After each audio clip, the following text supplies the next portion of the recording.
Okay, camera's rolling. Audio is rolling. Scene 39, shot 1, take 1. Sophia. Why would you make a movie about just another average person until, you get into the film and find out, well, it's just like me, it's just like you, but he's Walter.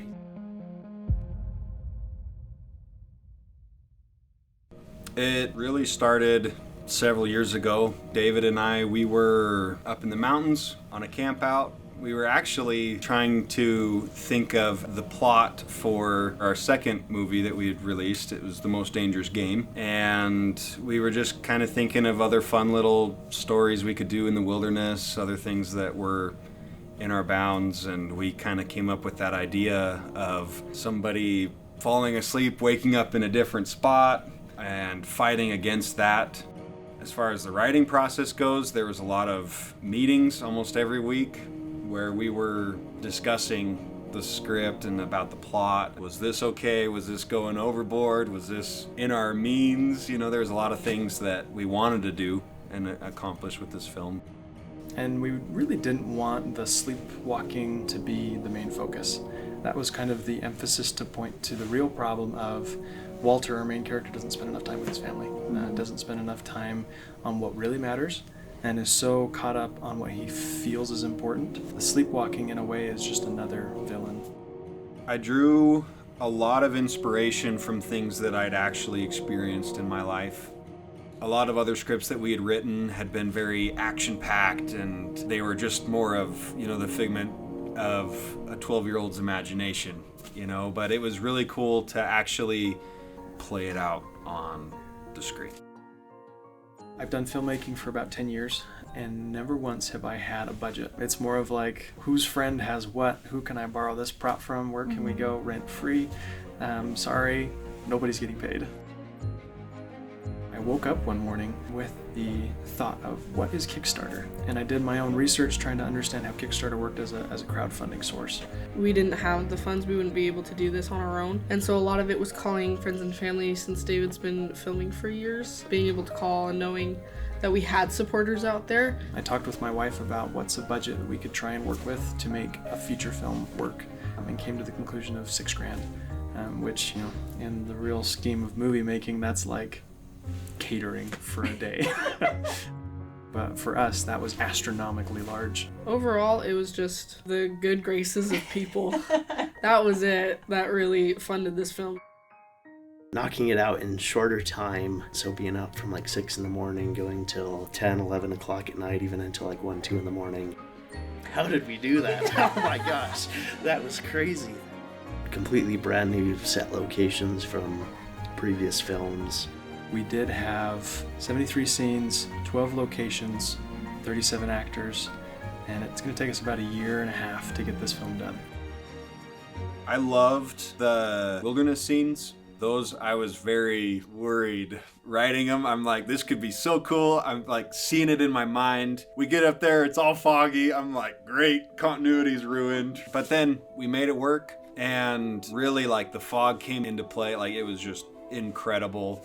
I've never seen a forest that's just so foggy, but also like not dark or rainy. It was just fog that just made everything for the film work really, really well. Braxton's performance was top tier, and he really was able to express that anger and frustration and fear. I really struggled with the fight between me and Walter for 2 reasons. One, it was very highly emotional. I'm yelling at one of my best friends, and that's never easy.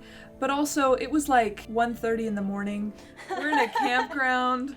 We're exhausted. We have just done a full day of filming, and it gets to the point where we're at the height of the film, where this is what sets Walter off on his journey. Those were hard moments to express my feelings and emotions through unfortunate means of yelling. And Braxton and Emma, this was probably their best performance of the whole film, was seeing them get into these characters and really lay it on each other.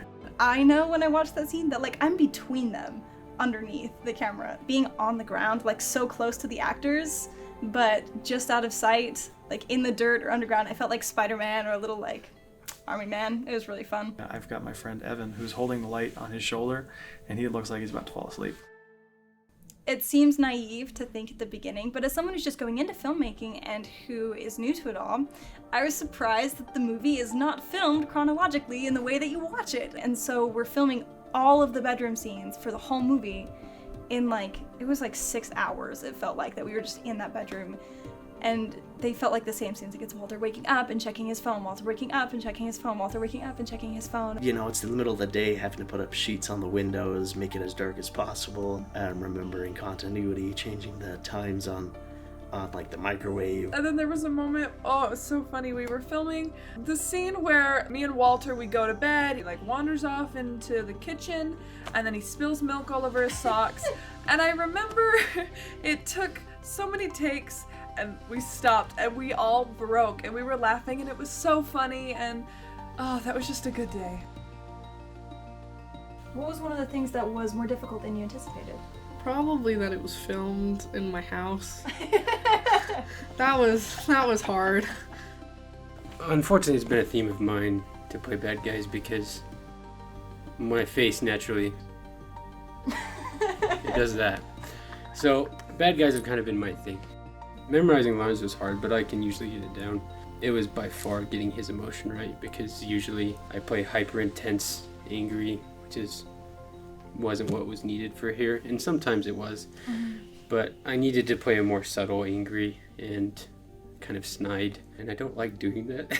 Naturally, it's just I don't want to be a jerk. But the whole movie, I just had to be a jerk. I remember one where I went nuts, and David was like, okay, let's tone it down just a bit. I was like, okay, shouldn't have listened to so much metal music before this. Paxton Alverson, our 4-year-old boy, trying to get that chemistry between him and his parents that are actors too. He's never acted before, so him trying to get this chemistry together is hard.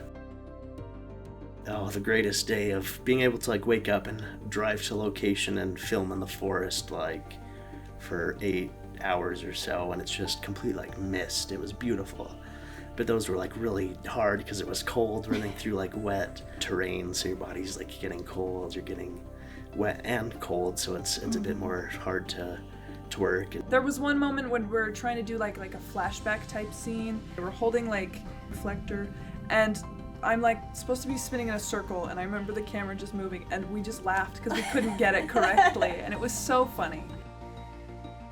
My favorite way to shoot behind the scenes is to get a picture of the camera that David's using and take a picture through the lens, or take just an overall, like the helicopter scene, just taking so that you can see everything that's happening, because I think there's a greater appreciation for wow, this is incredible, that the helicopter is actually just sitting on the ground, but in the movie it's portrayed as flying. And first time ever in a helicopter. It didn't even get off the ground, but I don't even care about that stuff. It was still really cool. The message of the film is really important to anybody, because I think a lot of times we take it in throughout our lives that we have to be perfect, or we have to be doing this, or we have to be making this much money, and this film really focuses on you just need to be present. It just finally kind of clicks for Walter that it's not about the job, but it's about who he loves the most, his wife. It's about Cynthia. It's about thinking of his kid back at home, who he can't really be a father to because he's gone all the time. Walter could have stayed lost. If we wrote it that way, then it's how would Walter feel about the way that he left things with Cynthia? How would Cynthia feel about the way she left things with Walter? How would Sam feel in the middle of all of that? And it doesn't take getting lost to figure that out. And if we wait until someone is as lost as Walter is, whether physically, spiritually, emotionally, then we risk losing something much bigger. I think forgiveness, especially within the family, is the biggest thing that I hope people walk away with. I'm sure there's so many women and so many men out there who feel like their partner isn't fully there because they're committed to other things, and I just want people to understand and relate to my character. I kind of hope it's maybe a Ebenezer Scrooge type of a thing, and we learn of there's possibility for change. And even on the other side of it, if you're someone who's facing a Doug in your life, don't let him run all over you. Walter is the main character in Wanderer, but maybe Doug's story starts at the end of Wanderer, of his progression, of going on the same journey Walter has. I think at some point everybody has some kind of like faith crisis or really wants to find out what they believe is true. And so going through this project and seeing really just God's hand in my life and how much I've been blessed to make it through this project and how blessed we all have been to make it through that, I think has just been truly incredible. Having prayer be part of our starting of the film, a prayer of safety, a prayer for the actors to know their lines, for us to travel to our locations, for the cameras not to die, for the mics to work, for the weather to be on our side. There is just so much that can go wrong in filmmaking. So if you don't take the time to acknowledge the hand of God, who I feel has gotten me to where I am now, I feel like that's missing our opportunity for gratitude. For these skills and talents and wonderful people that I'm surrounded by, could not do it without these people, and especially without God. I don't think that there's a point in this project where God wasn't in it. If you watch the movie and see Walter's character and you're like, well, that's me, and then you don't do anything about it, or if you feel like you're Doug and you treat people like Doug does in the movie, if you don't walk away feeling changed at all or wanting to change, I almost feel like I missed my shot. Because as a director, I love to impact people's lives. I love to inspire people. So I hope people are changed by this. It was one of those experiences that you're not prepared for, but then as time goes on, you get more prepared and you feel like you've done your due diligence to the project.